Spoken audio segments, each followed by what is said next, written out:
what it is. It's your boy LB. Back with our live classes. That's right. Breaking down that footwork and the bass. If you ain't got no bass, you might not have no face. That's bars. That's all I'm saying. So we got to get our hand wraps right here. We got the hand wraps right here. Problem Burly. Yeah. These some joints from Problem Burly. Yeah. Got to get these. Now, I hear a lot of people always talking about Lyte wearing boxing gloves. In the streets, we ain't gonna have no boxing gloves, Lyte. But it's good to wrap your hands and train with gloves because you don't want to destroy your weapons before you have to use your weapons in a live fight, right? So, hand wraps, good way to protect the hands for that bare knuckle training, that bare knuckle hit. Lyte Burly hand wrap right here, nice and easy for you. This ain't gonna take long. That's right. So you gotta make sure the knuckles is protected. That's right.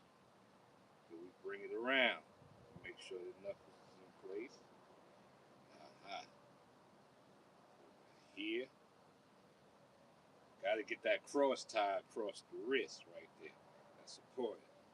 And you want to come through the fingers and all of that. Make a good tie around the fingers. Through the fingers, I should say. Back up top. Back to that wrist.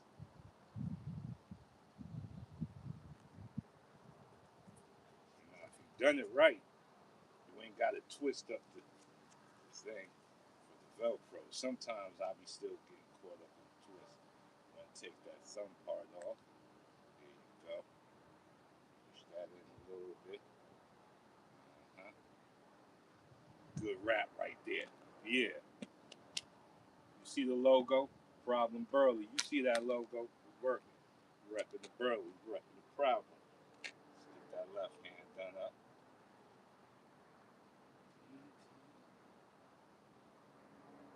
Yeah. Anybody seen that Roach Pitbull fight?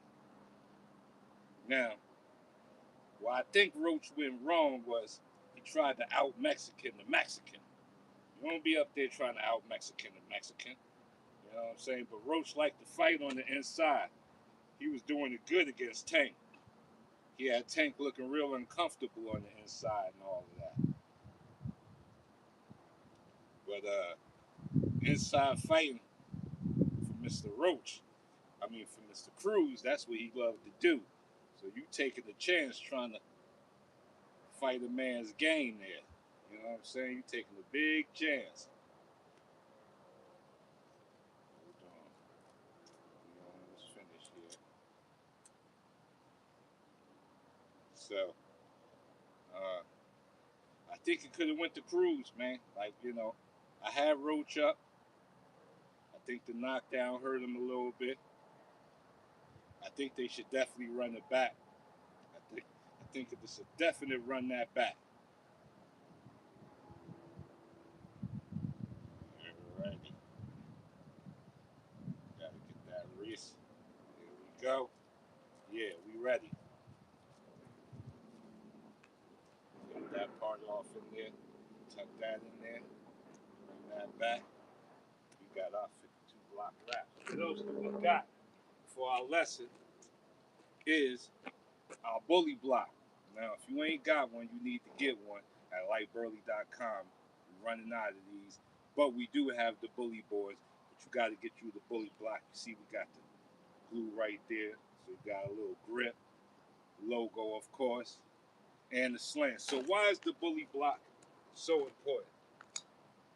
Because most time in fighting, and this even happened to me, and this is one of the things to this day that I still work on, is not being flat-footed. Being flat-footed, what it does is it sticks you over your groin, and you be thinking you're getting away from stuff, but you're sitting right in the middle. You're not switching your weight from left and right. You got your four directions. You know, you got your up, your down, your left, your right. And you want to be able to toggle through all of them. But if you're flat-footed, it feels like you're doing it. You almost got a notion that you're doing it, but you're still really sitting in the middle. So getting rid of them flat feet, that's one of the hardest things to work on and fight. But your Uncle Burly was ahead of his game. He ahead of the game, I'm trying to tell you. This is why the bully block is so important. Because it's going to help you to train you to carry your weight in one leg. That's right, I said it. When you fighting, you only really fighting in one leg. That's right, you're only fighting in one leg. You're not fighting in both. The only time you should be in both legs is when they're raising your hands for victory. That's right. You're standing over your opponent looking down on him. But when the fight starts, you're either going to be fighting out that front leg or fighting out the back leg, and you can switch through the fight. This training device right here helps you to do it. So let's get into it. So your fighting stance, we got the line. First thing you want to do with your fighting stance is make sure your feet fall under your shoulders. Same width between your shoulders needs to be the same width between your feet, right here. So now every now and then you may get a little wide, but the wider you get, the less mobility. You want to try to stay under your shoulders for good mobility. Now we starting off as an orthodox fighter. We're going to do this in southpaw too. So that back foot wants the 45-degree angle. This front foot wants to come across the line. You want the line between your legs. You don't want this. Base too close. Line between your legs. So now, take your bully block. You're going to put it on that 45-degree angle. Put your foot on it so where only the ball of your foot is touching the ground. No diddy. You're going to put that front foot over the line in your fight stance.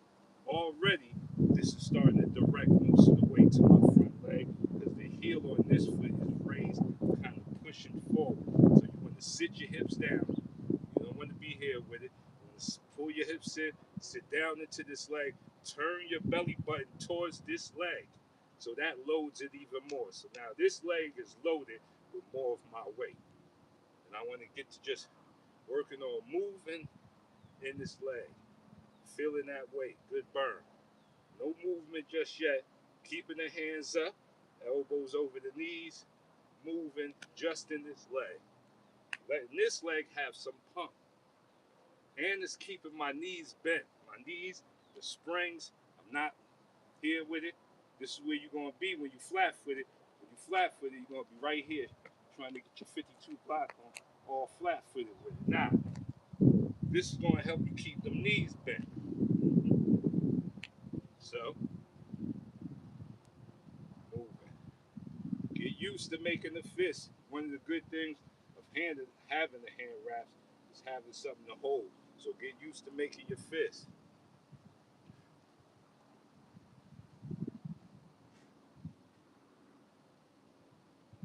Now, as we get comfortable with that, we want to start adding our ducks. Our 3 ducks. Our first duck is our default duck. We want to go straight down into that front leg, letting that front leg carry most of the weight. Right here, looking at it, all the way down. We don't want this. We don't want looking at the ground. Your head comes forward. Your ass goes out. No diddy. Don't be doing the diddy stuff over here. No baby oil. Keep tucked. Straight. Down. Looking. Nice and easy. Our second duck is more of our most contortionist of ducks. And it's our most aggressive duck. So we want to step to the side and fold. Right here. And come back. Step. Fold. Back. Still in that front leg. Step. I got him. Looking at him the whole time. I'm looking. I see. I'm not here. I'm not looking at the ground. I'm looking. Our third duck is like a drill. We want to drill down. Bring that lead shoulder forward. All in this leg here.